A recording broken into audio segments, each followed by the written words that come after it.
wadde nga Uganda ezeefuna okuyitibwa okwetaba mu mpaka ez'enjawulo okuva lwe yayitamu okugenda mu mpaka z'ekikopo ky'ensi yonna, empaka zino zizze zibayitako olw'okubulwa ensimbi ezibatwalayo. Gye buvuddeko Uganda yayitibwa okugenda mu mpaka z'amawanga ezigenda okubeera mu Bungereza ne batasobola, ate era waliwo n'ezigenda okubeera mu South Africa nazo ze bakakasizza nti tebagenda kuzeetabamu.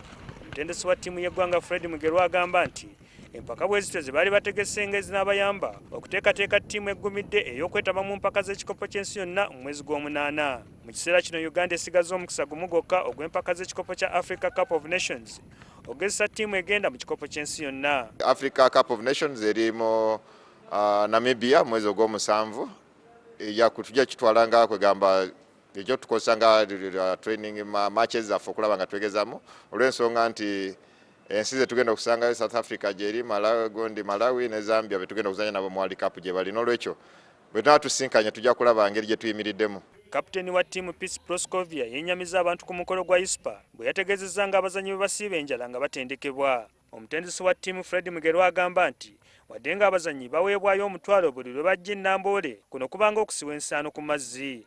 Kubanga nti esente bafuna siroza bafuna ekyemisana ne basobola okuba bagenda okufuna kulya ekyemisana n'entambula, esente zimu zaaba za ntambula, naye nga mugabo omanyi nti Kampala kati nga bwe tujja ene Namboole kiba nti bateekamu transport wa mirundi ebiri kuva gy'avudde n'atuuka mu paaka ate n'alinya kuva mu paaka n'ajja e Namboole. Kati eziba zisigaddeyo ndowooza zafunako emmere, kati ne kiba nti oluusi tasobola kusigazaawo z'ogamba nti anadda eka n'agula amata.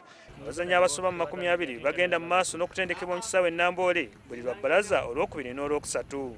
Sam Mpoza, NTV Akawungeezi.